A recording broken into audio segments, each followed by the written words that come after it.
Good morning, friends. Myself, Milan Pankhania, working as a lecturer in Atmi Institute of Technology and Science for a Diploma Studies, Rajkot. આજે આપણે diploma મિકેનિકલના 5th સેમેસ્ટરમાં જે subject આવે છે thermal engineering, તો આપણે thermal 2 વિશે એના સિલેબસ વિશે અને એના કન્ટેન્ટ વિશે વાત કરશું. સબ્જેક્ટનું નામ છે થર્મલ એન્જિનિયરિંગ 2, બરાબર છે. એનો કોડ તમે જોઈ શકો છો 3351 તો આગળ વધીએ એમાં. તો ઇન્ટ્રોડક્શનના ભાગ રૂપે સબ્જેક્ટમાં શું આવશે? તો subject knowledge of thermal engineering is required in many industries. The objective of this course is to establish basic fundamental and practical knowledge in the field of internal combustion engine, refrigeration, air conditioning and eco-friendly fuels. તો basic fundamental thermal engineering સબ્જેક્ટમાં આપણે શું શું ભણવાનું આવે છે, જેમ કે એમાં આપણે ઇન્ટરનલ કમ્બશન એન્જિનની વાત કરવાની છે, રેફ્રિજરેશનની વાત કરવાની છે, એર કન્ડિશનિંગની વાત કરવાની છે અને અલ્ટરનેટ ફ્યુલ્સ એટલે કે ઇકો ફ્રેન્ડલી ફ્યુલ્સની વાત કરવાની છે. આ મેન ટોપિક્સ છે. Internal combustion engine, refrigeration, air conditioning and eco friendly fuels. આ કન્ટેન્ટ કવર થાય છે થર્મલ એન્જિનિયરિંગ 2 માં. There are major fields of mechanical engineering. આ સિવાયના પણ ઘણા બધા ફિલ્ડ છે. સ્ટુડન્ટ્સ આ સબ્જેક્ટ ભણીને શું સમજશે?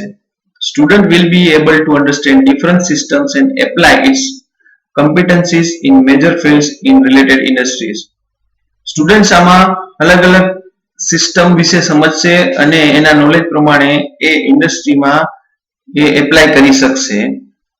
Knowledge of alternate fuels is required as emerging field and today's need of society, which will be provided by the course content. આ course content માં જે રેગ્યુલર ફ્યુલ્સ વપરાતા હોય છે એની જગ્યાએ અલ્ટરનેટ ફ્યુલ્સ નો શું સ્કોપ છે, એનાથી એટમોસ્ફિયરમાં શું ફાયદો થશે, એ બધી વસ્તુઓ પણ આમાં કવર થશે. અને અલ્ટરનેટ ફ્યુલ છે એ કઈ રીતે રેગ્યુલર ફ્યુલની જગ્યા લઈ શકે છે, તો અલ્ટરનેટ ફ્યુલ વિશેની પણ માહિતી છે આમાં. ટીચિંગ અને એક્ઝામિનેશન સ્કીમમાં શું છે, તો કે આ સબ્જેક્ટના 2 લેક્ચર આવે છે, 2 પ્રેક્ટિકલ અને ક્રેડિટ 4 છે.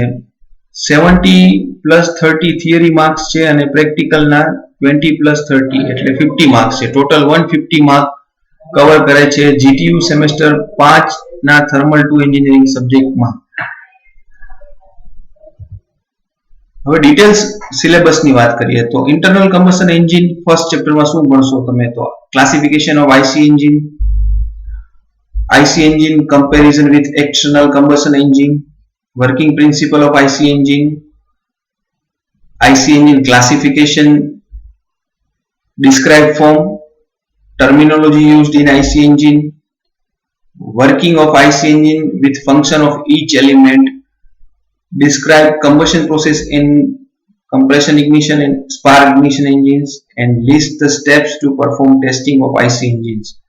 તો આ બધી વસ્તુ IC engine ચેપ્ટરમાં આપણે ભણશું. સેકન્ડ ચેપ્ટરની વાત કરીએ તો અલ્ટરનેટ ફ્યુલ્સમાં શું ભણશે? તો list characteristics and properties of fuels used for IC engines. ફ્યુલની પ્રોપર્ટી અને characteristics, explain needs and types of alternate fuels and their application. Alternate ફ્યુલની જરૂરિયાત અને એના પ્રકારો અને એપ્લિકેશન્સ એટલે ઉપયોગો ભણશું. Explain system requirements for alternate fuels with suitable diagrams. કેવી સિસ્ટમ અલ્ટરનેટ ફ્યુલ યુઝ કરવા માટે વપરાશે વિથ ડાયાગ્રામ, એ પણ આમાં આવશે. Refrigeration, third chapter. Refrigeration ma describe the process and elements of vapor compression refrigeration system with function of each elements. The VCRS system ni process અને બધા ભાગોના કાર્ય. Operate VCRS, observe the change in properties of refrigerant during each process on VCRS and calculate or analysis the performance using thermodynamic chart or diagram.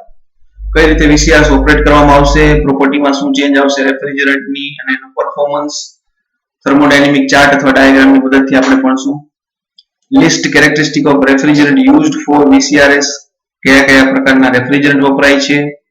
explain thermodynamic cycles based on second law of thermodynamics by using thermodynamic diagrams. thermodynamic cycle no use કરશો based on second law of thermodynamics.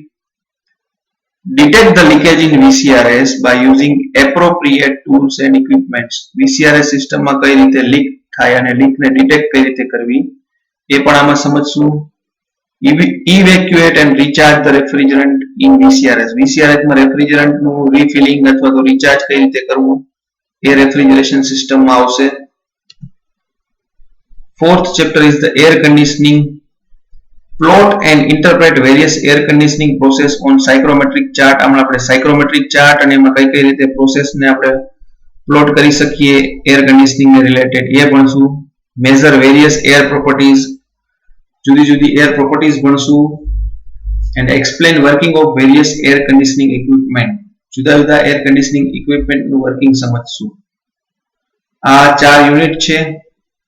First unit internal combustion engine જેનું weightage 26 mark છે.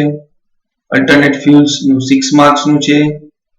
Refrigeration નું 24 marks છે અને air conditioning નું 14 marks નું છે. આ રીતે 70 માર્ક્સ ની એક્ઝામ લેવાય છે જીટીયુ માં. આ રીતે આખો થર્મલ 2 નો સિલેબસ બનેલો છે.